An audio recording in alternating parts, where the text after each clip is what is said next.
Get some!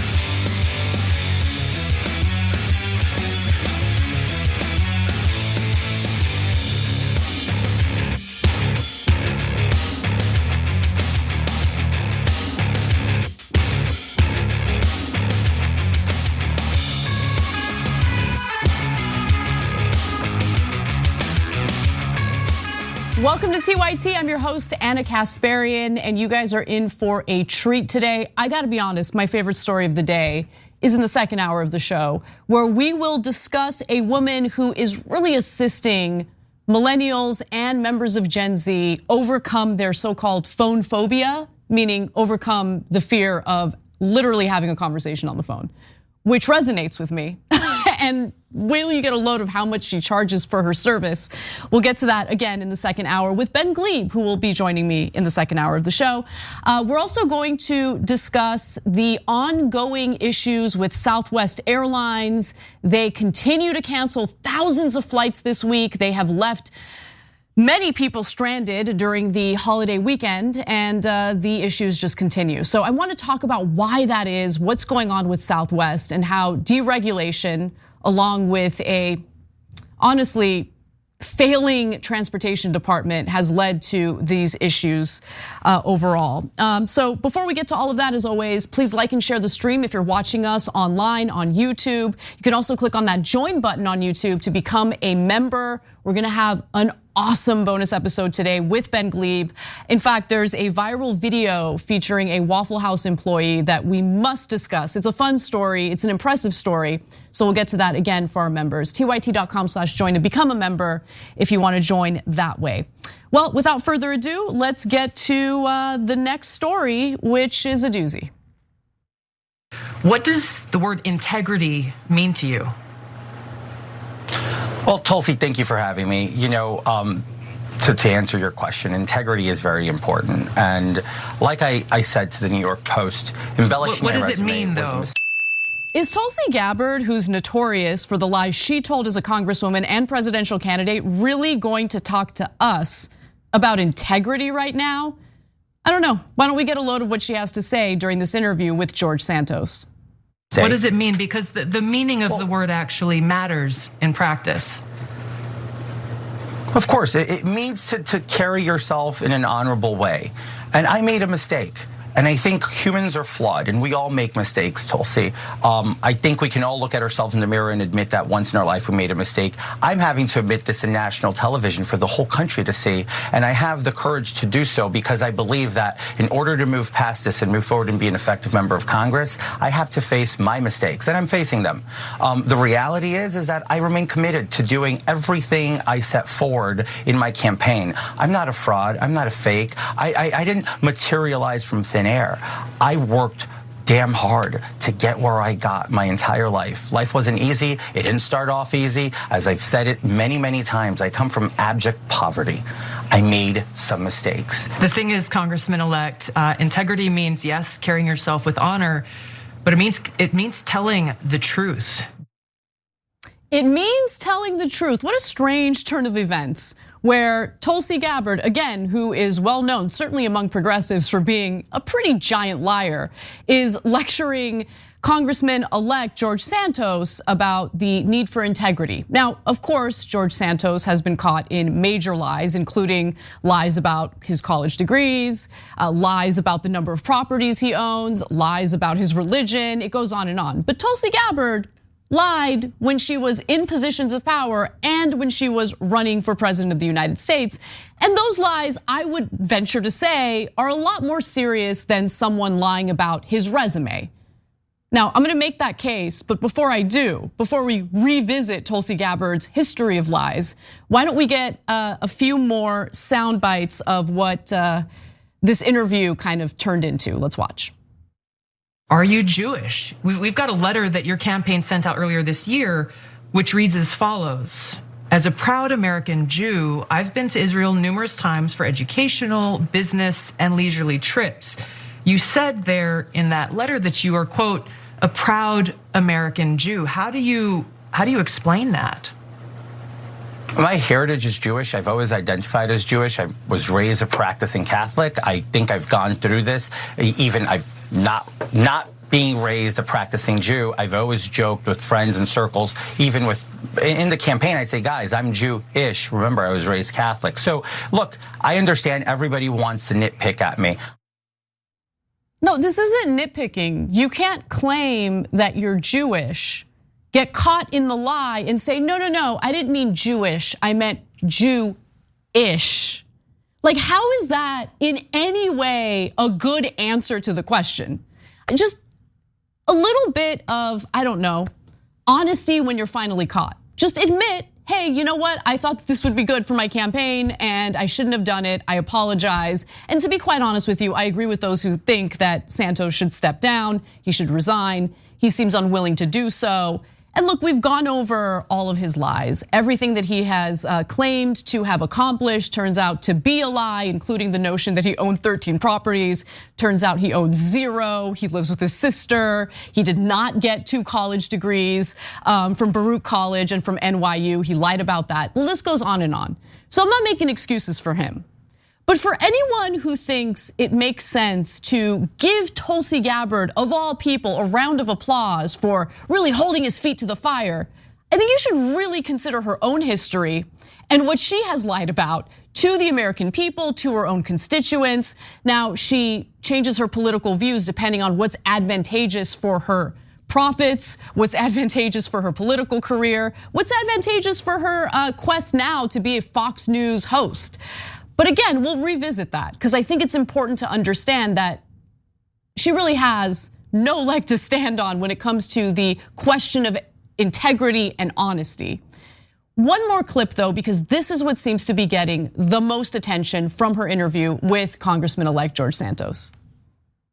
These are blatant lies. My question is, do you have no shame? Do you have no shame in the people who are now you're asking to trust you to go and be their voice for them, their families, and their kids in Washington? Tulsi, I can say the same thing about the Democrats and the party. Look at Joe Biden. Joe Biden's been lying to the American people for 40 years. He's the president of the United States. Democrats resoundingly support him. Do they have no shame? I've made this very clear. This is not about the Democratic Party, though. This is about your relationship, frankly, with the people who've entrusted you to go and fight for them. So listen, if any other person made that exact same point, that would be a perfect interview. I have no problem with it whatsoever. What I do have a problem with is Tulsi Gabbard, of all people, is making these points when she knows her history of lying to her own voters, when she knows that in 2020, in 2019 actually, when she announced her bid in the 2020 presidential election, she pretended as though her past anti-gay stances are no longer the beliefs that she holds today. She lied to the American people about that because she felt that it would be politically advantageous to pretend as though she has completely changed her views on the LGBTQ community. And I want to revisit that because while there are many lies that she told, including the lie that she's anti-war, she's not anti-war, she's on the record saying that when it comes to the war on terror, she's hawkish. What do you think that means? I mean, you could say that obviously invading Iraq, that was the war on terror. Afghanistan, war on terror. You can't say that you're an anti-war candidate when you also simultaneously say you're supportive of wars against terror. But let's leave the foreign policy aside for a moment and just go back to the whole LGBTQ issue, because there's a lot that I think Americans are not privy to about both her history and how she changed her stance on the LGBTQ community depending on what was politically expedient. Now, The New Yorker reported that she advocated against legislation in Hawaii to combat anti-gay bullying, saying it would be inviting homosexual advocacy organizations into our schools to promote their agenda to our vulnerable youth. I want you to keep that in mind, okay? The whole gay agenda. Ooh, the LGBTQ community, they're trying to indoctrinate our children. She had said that in the past. But when she announced that she was running for president in 2019, she apologized for it because she was running as a Democrat and she was attempting to appeal to progressives. And many progressives fell for it. They did. They thought that she was this progressive powerhouse and she was such a wonderful person because she was willing to step down from her position at the DNC in order to show support for Bernie Sanders. Little did they know that she was already having issues within the DNC because of the fact that she was the only Democrat who was willing to go watch Benjamin Netanyahu speak when he visited the United States and spoke before Republicans in Congress. So the Democratic Party overall already had an issue with her prior to the Democratic primaries in 2016. That was really the reason why she stepped down from the DNC. It had nothing to do with Bernie Sanders. But she liked pretending as though she was progressive when it was, again, politically advantageous to her.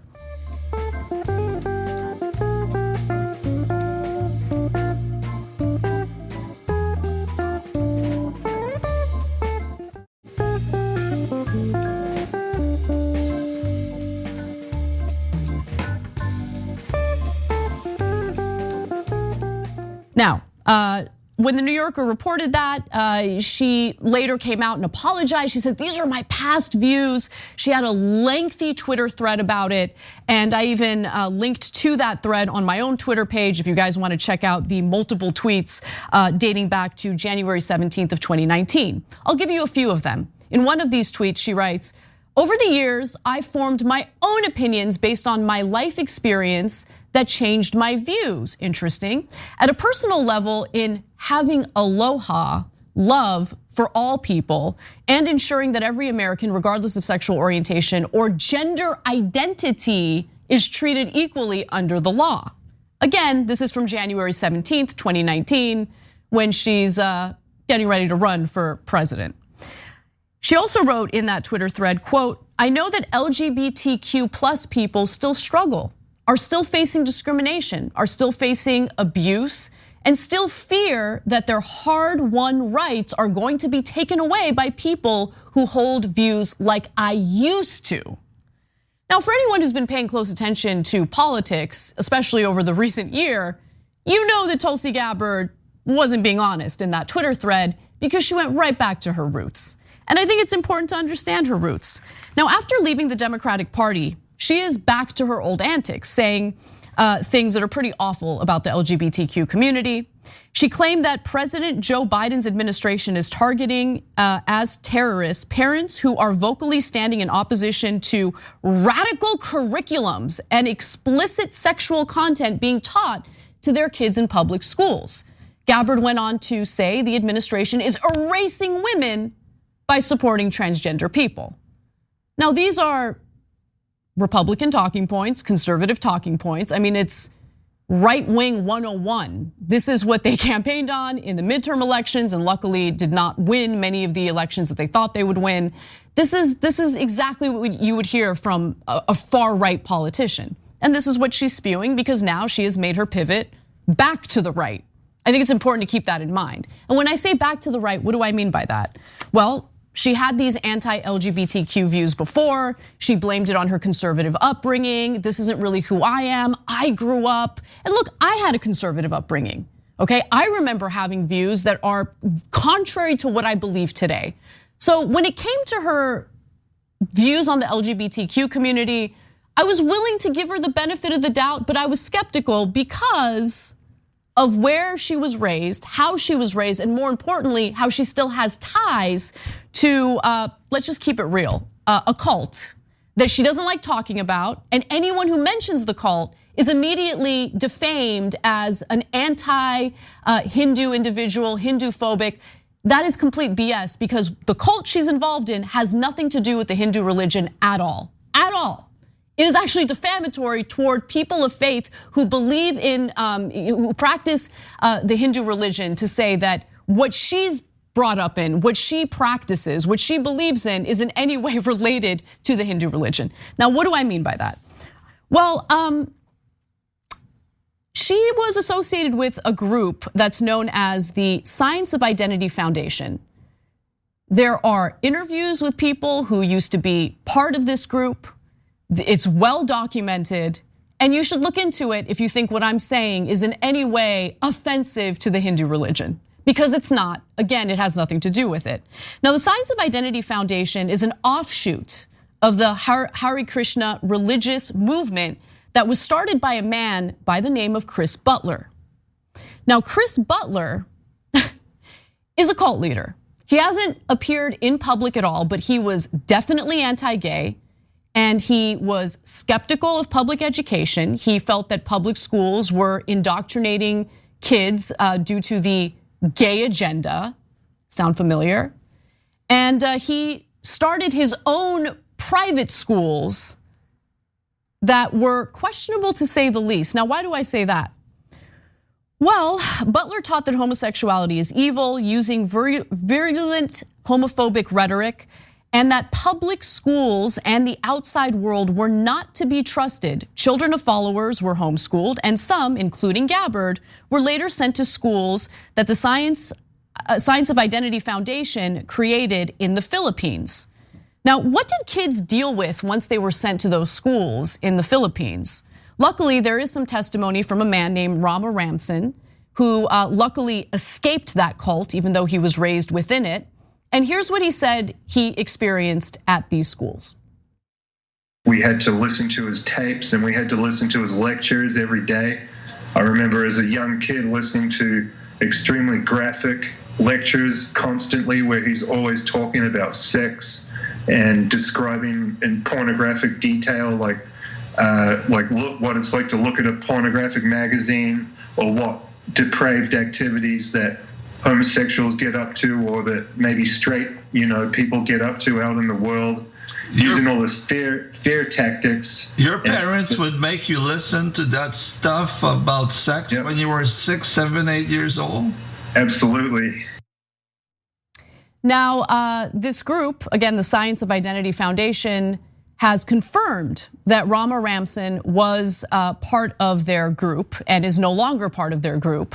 And I think that confirmation is important, because what if this is just some random person who's making accusations about some group that he was never involved in? But in this case, it's been confirmed. The man you just heard from was part of SIF, or the Science of Identity Foundation. Now, going back to the content that you just heard, the statement you just heard from him. So this anti-gay cult leader forces literal children as young as 6 to watch pornographic material, listen to incredibly explicit sexual content that's meant to essentially indoctrinate them into hating members of the LGBTQ community. Now I want you to go back to graphic 4 here, where Tulsi Gabbard stated that she's concerned about the Biden administration.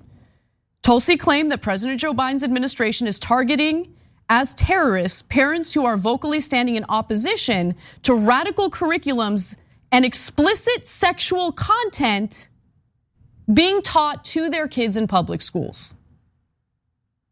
So when we talk about projection, this is what we mean. Because where do members of the right wing get that idea from? That the LGBTQ community, the gay agenda, is like they've infiltrated public schools, they're trying to convince kids to be gay, to be transgender. Like, where do they get these crazy ideas from? Could it be some of the indoctrination that Tulsi Gabbard received when she was going to this school, or when she was being homeschooled? I mean, it's just really, really interesting stuff, right? And also, when the organization that she was part of was forcing kids to consume that disgusting, explicit material when they were as young as 6. Does she have a problem with it, or does she only have a problem with it when she can pretend like she's concerned about the Biden administration going after parents who are concerned about sexually explicit material in the classroom? I mean, this woman is a liar through and through.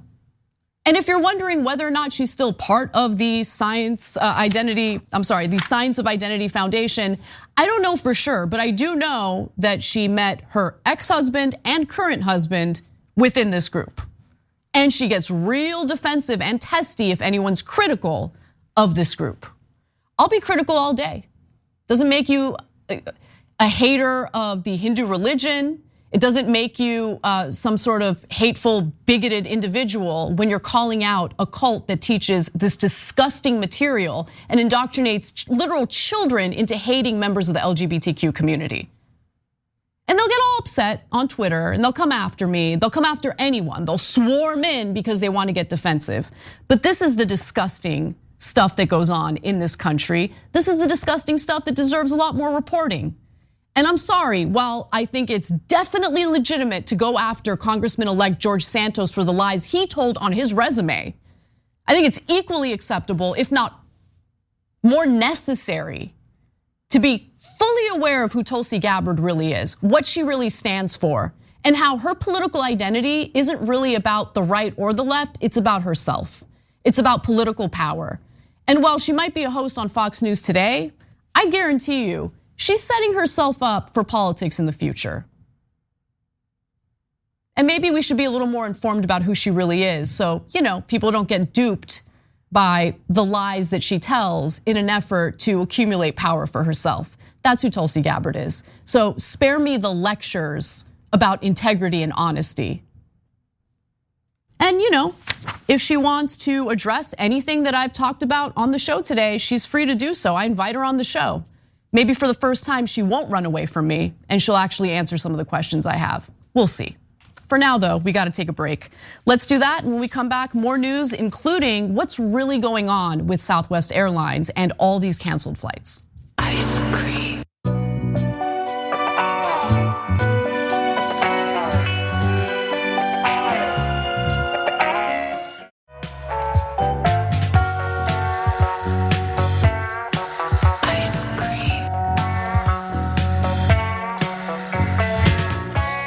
Welcome back to the show, everyone. Just want to say thank you to everyone who's leaving us comments, super chats, members' comments. Just want to read a few of them because I think your perspectives on the stories we cover are important. Axel the Ghost says, Tulsi did the political equivalent of saying, you can't fire me, I quit, then tried to talk bad about someone else. I know, it's amazing. Alexi writes in and says, thank you for being the best news outlet ever created. Anna, you were so inspiring, beautiful inside and out. Also, a super rad dog mom. I do love Charlie a lot. Keep up the great fight. Keep up the fight. The future is ours. Love you guys. And Hot and Very Sticky writes in saying Gabbard is a massive fraud. But then again, on Fox News, that isn't the bug, it's the feature. They are all professional liars for money, for the money, Lebowski. Exactly.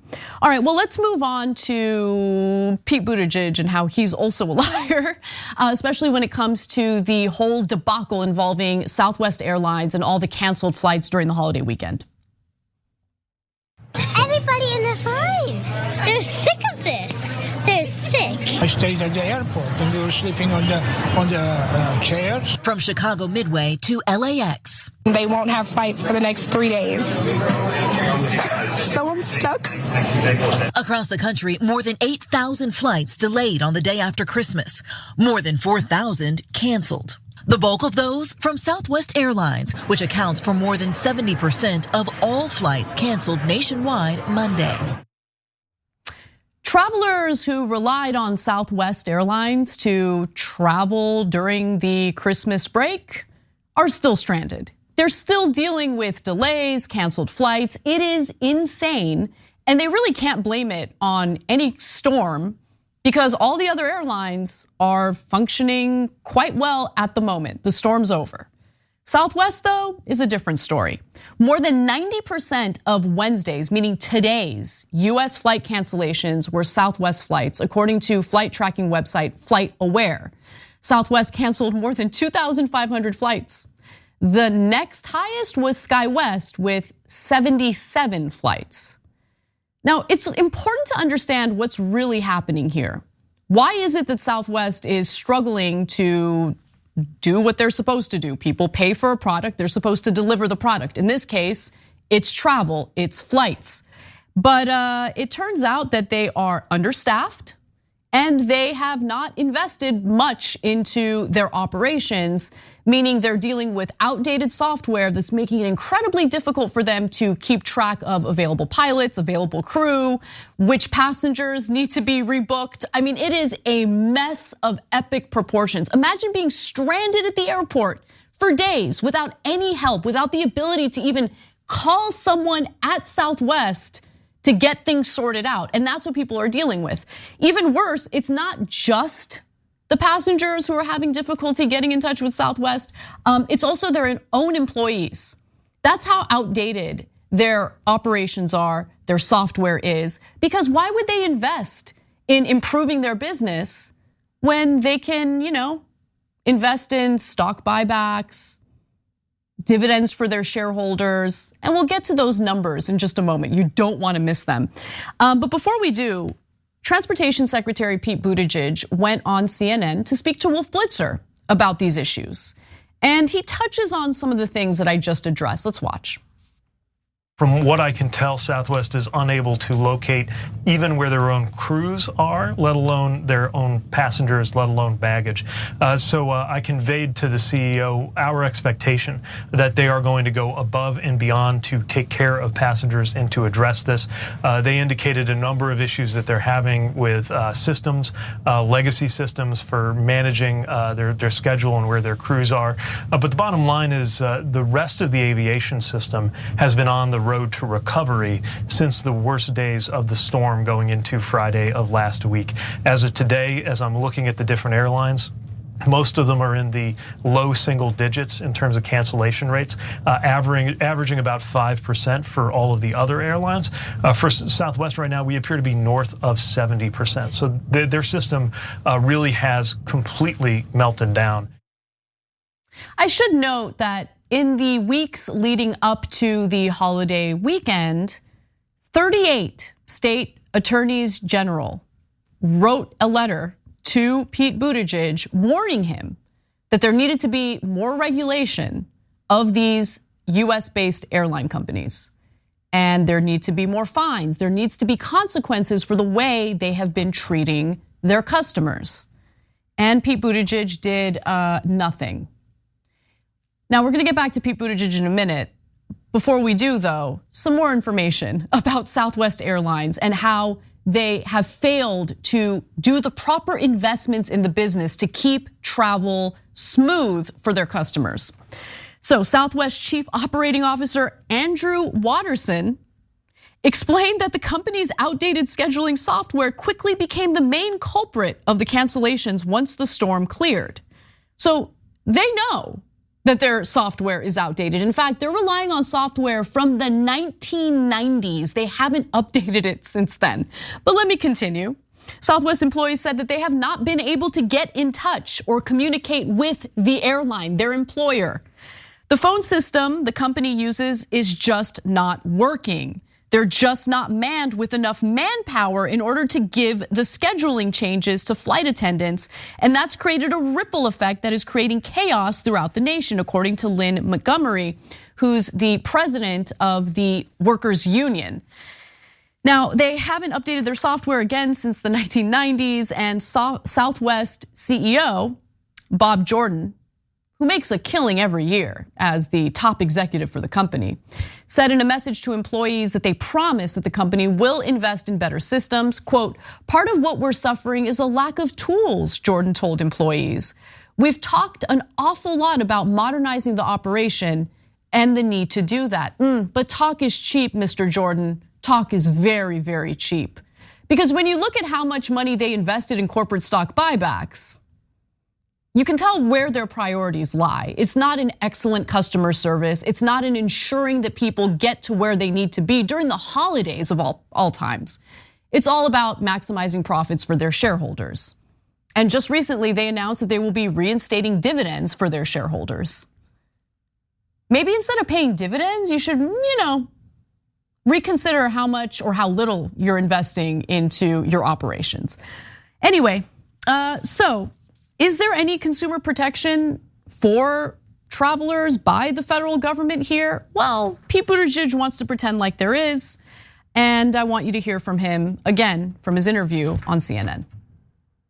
Well, over the course of the last year, as you know, we've seen a number of issues with the different airlines. And in the summer in particular, we pressed them to improve their standard of customer service. They provided commitments in writing, including Southwest, that they would go above the previous level of what you do to take care of customers with things like covering the cost if you get stuck and you need a hotel or a meal, in addition to rebooking you to get you on your way. Now that we have those commitments that were made to us over the summer, we're going to be using that as a tool to hold them accountable. And I made that clear to Southwest leadership. Now, they did, the CEO pledged to me that they will not only meet, but they will exceed the customer service standards and commitments that they have made to us in the past and that we're in a position to enforce.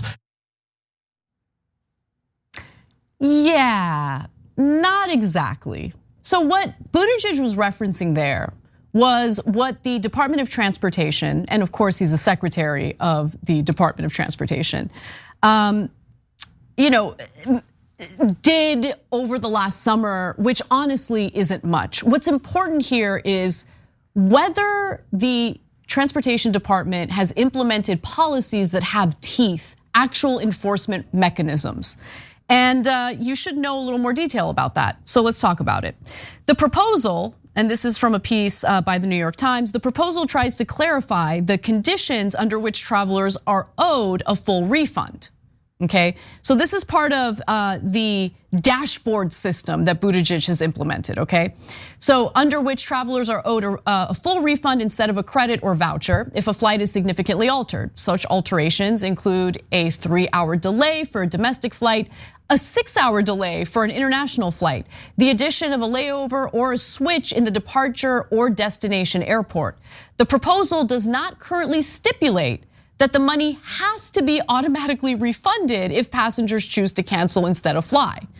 And what that means is if there are lengthy delays and you need to go somewhere, you can't wait around, you need to book another flight. If the traveler decides to cancel as a result of those lengthy delays, there is no guarantee that these airlines must reimburse the individual for the flight that was delayed. So in other words, there's really no enforcement mechanism here. The only thing the dashboard does, and I looked at it, it's good to know what kind of customer service you can expect from each airline company, but it doesn't actually lead to any real enforcement. The whole idea here is, well, here's a handy little website we have for the Department of Transportation stating what each airline claims will happen if there are issues with your flight. And the whole idea is to kind of like shame the airlines into actually following through with what they've promised customers. But that is very different from passing regulations that force the companies to give reimbursements to travelers, okay, who have their flights canceled, who have massive delays. You guys get the point. Here's some more information about it.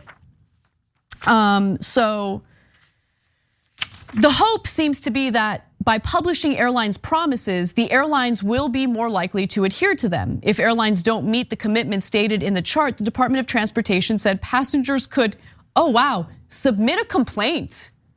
Wow, that is strong. He really stuck it to these airline companies. You could file a complaint, everybody.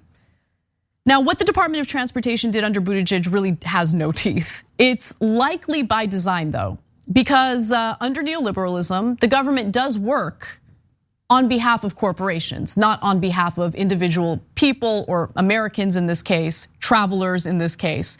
And according to Subsidy Tracker, Southwest Airlines has collected a whopping $71.8 million in federal government loans and bailouts since the year 2000. And consider the bailouts that airlines got from the federal government during the coronavirus pandemic. Of course, Southwest was one of those airline companies. The major carriers trying to maximize profits during the pandemic took $54 billion in emergency federal aid tied to a no layoff commitment. But they evaded that condition by giving pilots incentives to take early retirement. And then, due to a combination of bad planning and greed, found themselves short of pilots when consumer demand predictably resumed. So there's still a labor shortage, But it's not a labor shortage that just happened out of nowhere. It's a labor shortage that was created by these companies pressuring their own pilots to retire early. Okay, that's what happened. Now, by the first quarter of 2021, Southwest Airlines was already turning a profit. And again, in the middle of a pandemic. And that's in no small part due to the $3.2 billion that the federal government gave Southwest Airlines in their bailout. Southwest Airlines was the first major US airline to report a profit since the pandemic started, as federal payroll aid helped boost the company to net income of $116 million in the first quarter of 2021. Without the federal money, Southwest would have lost $1 billion in the first quarter of 2021. And there's another issue at play, which is incredibly frustrating. Back during the Carter administration, there was a law signed that essentially allowed for the deregulation of the airline industry. And the idea was, we need to deregulate in order to create more competition between these airline companies so the price of flying goes down. And to be honest and to be fair, initially that is what happened. Prices did come down. But there are mergers and acquisitions that we should talk about here, because when it comes to the airline industry, mergers and acquisitions are huge. In fact, Southwest Airlines is a big part of that. Let's take a look at the next graphic that shows in 1985, Southwest Airlines bought Muse Airlines. In 1993, Southwest Airlines bought Morris Airlines. In 2008, Southwest Airlines bought ATA Airlines. And in 2011, Southwest bought AirTran Airways. I mention that because this whole system is so incredibly screwed up. You are told over and over again that in a free market economy, things work themselves out, right? Competition happens, and as a result, there's this competition to have the best customer service, to have the lowest fares, the best everything. That it's the best system for the consumer. Except that's not really the case. Under this system, you have Southwest Airlines specifically buying up their competition. You see it happen in every other sector of the economy. And when push comes to shove, their fiduciary responsibility is not to the consumer. It's not to the ordinary American who's just looking to visit family during their Christmas holiday break. No, it's to their shareholders, which is why Southwest Airlines couldn't wait to announce that they're reinstating dividends for their shareholders, which will cost, by the way, upward of $450 million a year. How about you invest that money in updating your software from the 1990s? But Southwest ain't gonna do that unless there were regulations in place with real enforcement to make that happen. But when you hear from someone like Pete Buttigieg, it's very clear that he really doesn't want the federal government to get involved. Why do I say that? Here's one more clip from his interview. Is finding Southwest Airlines, Mr. Secretary, on the table, getting some more money from them, potentially the federal government could reimburse these passengers as well? Potentially, but it shouldn't have to come to that. I expect the airline to go ahead and directly take care of passengers. I'd really like them to self-regulate, because I don't really want the federal government to do anything to protect the consumer. That's real, like, I'm gonna decode it. That is what he actually meant in his little statement there. No, it is gonna have to come to that. Because again, the way this system is set up ensures that the shareholders take priority over the consumers, over the customers. They have proven that over and over again, and I'm not the only one saying it. Final graphic for you. Documents show that before this week's travel disaster, state officials of both parties, Democrats and Republicans, warned Secretary Pete about the mess, begging him to crack down. He responded by going on national TV to insist travel is going to get better by the holidays. Did it? Did it get better? Because there are thousands of Americans who would disagree that it did. Well, we gotta take another break, so let's do that. When we come back, we've got more news for you, including an outrageous raid at a hospital involving a terminally ill cancer patient. Come right back. Ice cream.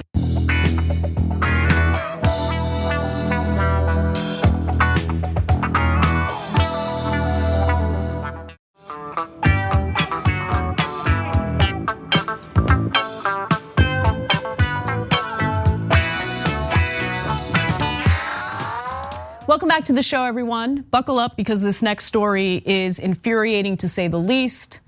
And I can't believe we're still dealing with this nonsense in the United States, but we are. So let's talk about it. The hospital room of a terminally ill cancer patient had to do with the fact that he was possibly consuming marijuana to deal with the pain his body is experiencing due to his terminal illness. On December 16th, Hays, Kansas police raided the hospital room of 69-year-old Greg Bretz, who is suffering from terminal cancer after a hospital worker at Hays Medical Center caught him vaping marijuana. Now, he doesn't deny that he was using marijuana, and I don't blame him for using marijuana to relieve the pain that he's feeling, because whether some people want to believe it or not, marijuana does have some medicinal value. And when it comes to pain relief, I've now heard from so many individuals who have suffered from cancer or other illnesses that cause pain, forgoing, the traditional prescription painkillers and using marijuana instead. And in this case, we're again dealing with an elderly man who has weeks to live, dealing with a raid in his hospital room because a hospital worker decided to snitch on him.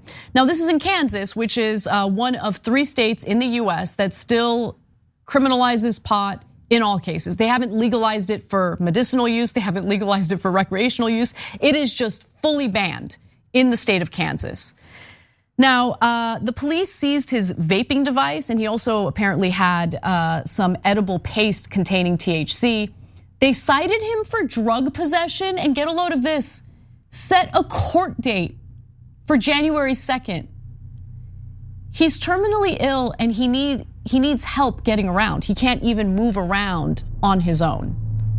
And they're forcing him to go to court over his personal use of marijuana to relieve his pain. And what's so crazy about this is that his own doctor apparently told him to do whatever he needs to do to feel better, to relieve himself of that pain.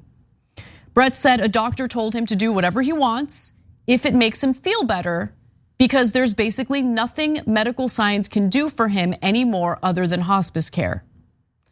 And is it a valid concern when it's cited that using a vaping device in a hospital room is dangerous?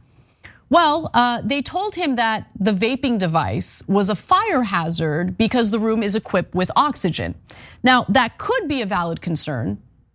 Vape devices have a small electronic element that heats liquid to steam for inhalation, but there have been some cases where the vape has malfunctioned and patients got burned using them while taking oxygen through a nasal tube. But in this case, the patient is not taking oxygen through a nasal tube. And what's also interesting is that the authorities felt they were more interested in confiscating his paste, which obviously is not a fire hazard. Look, the real problem here is that states like Kansas, Nebraska, and Idaho have still completely banned marijuana and still criminalize individuals who are caught with possession of marijuana. But on a federal level, I would say we have a bigger problem, because the Biden administration could reschedule or completely remove marijuana from the list of Schedule I drugs, which, by the way, states that marijuana has no medicinal use and is one of the most dangerous drugs in the country, which is hilarious considering we are currently dealing with a meth and fentanyl epidemic throughout the country. We're dealing with increased fentanyl deaths and overdoses, but we still have marijuana listed as a Schedule I drug. If we actually had some action from the federal government in decriminalizing marijuana, in removing marijuana from the list of Schedule I drugs, I think that we would be in a better place overall because federal law supersedes state law. So possibly this individual who is terminally ill wouldn't have to deal with an insane raid in his hospital room because he's using a vape or marijuana paste in order to relieve his pain. And what a waste of resources. He's got to go to court. Like, the state has to pay for that. He's got to go to court on January 2nd to defend himself. And I don't even know if he's gonna be able to live to that date. They should just totally drop this. But this is what we're dealing with in some states. It is absolutely disgusting. Medicinal marijuana or medicinal cannabis, again, is illegal in Kansas, despite 68%, a whopping 68% of state residents supporting state-sanctioned medical marijuana access. And that's according to NORML, the National Organization for Reform of Marijuana Laws. My heart goes out to him. I hope that they just drop this entirely. He shouldn't have to worry about a court date in his final weeks here on this earth. And he should be able to relieve his pain, especially when we're dealing with a plant that's obviously much more safe than the opioids that have just torn this country apart with overdoses, with deaths. It just makes no sense. Feel terrible for him.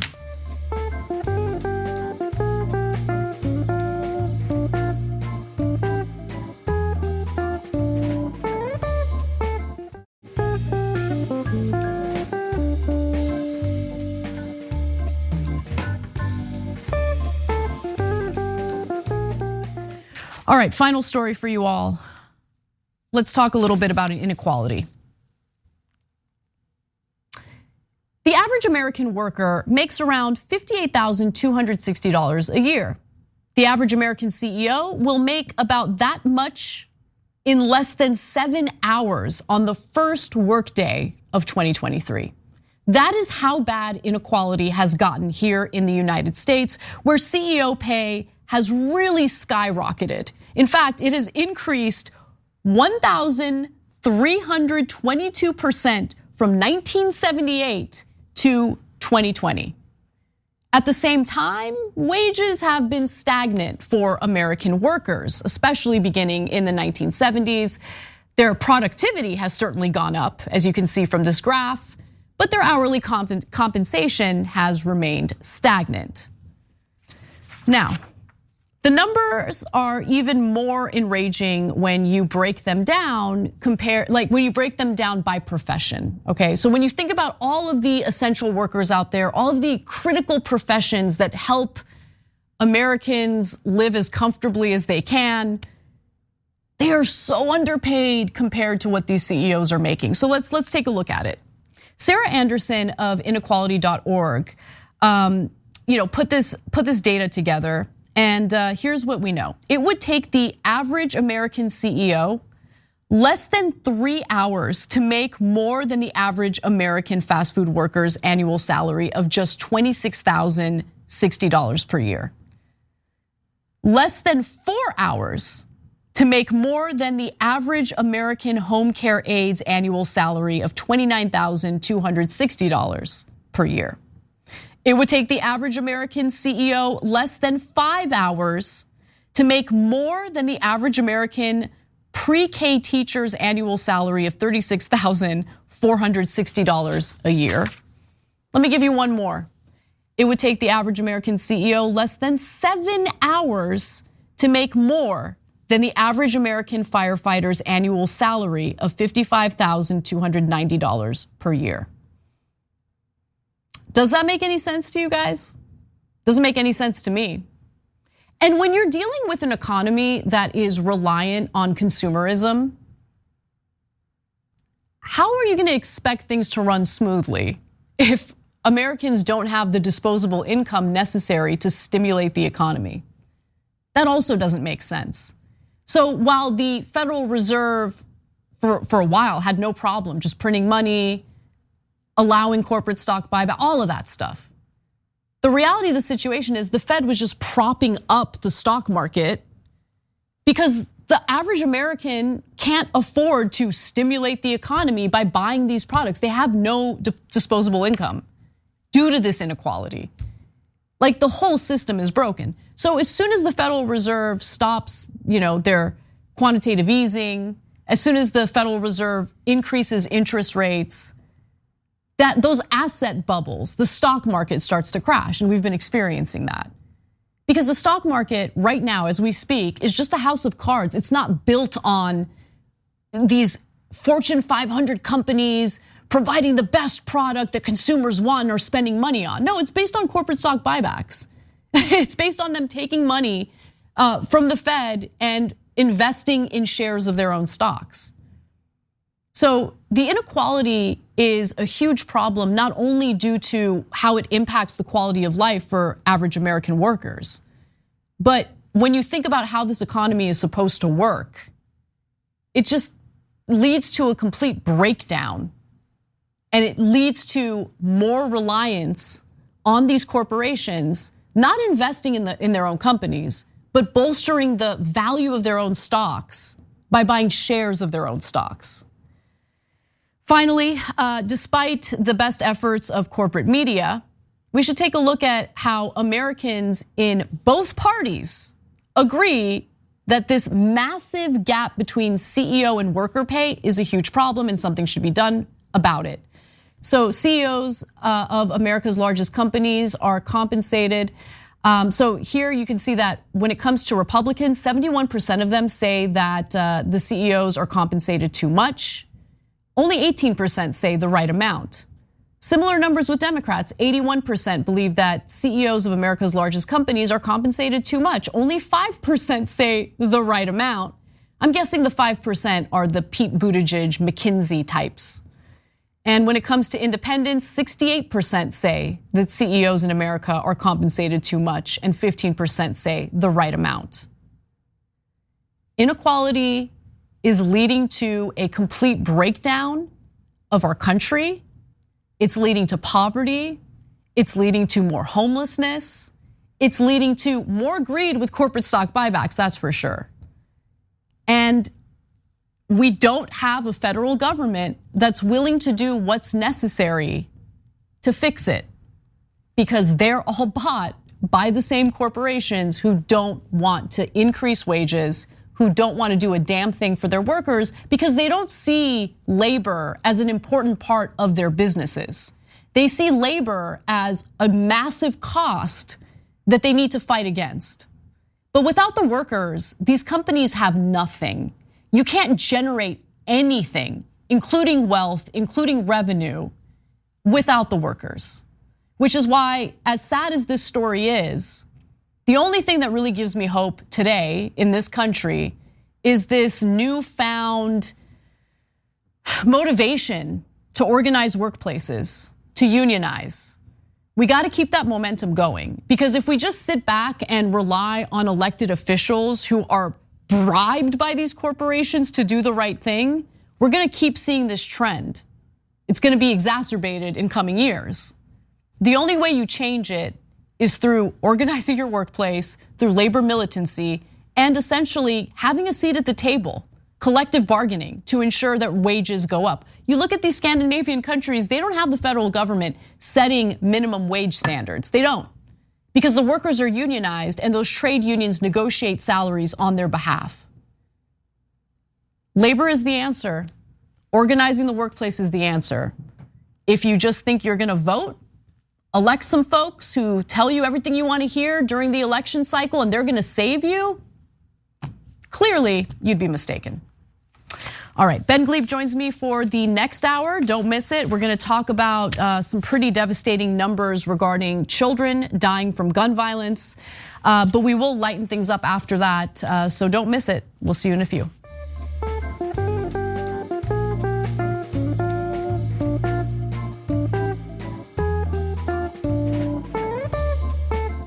Thanks for listening to the full episode of The Young Turks. Support our work, listen ad-free, access members-only bonus content, and more by subscribing to Apple Podcasts at apple.co/TYT. I'm your host, Cenk Uygur, and I'll see you soon.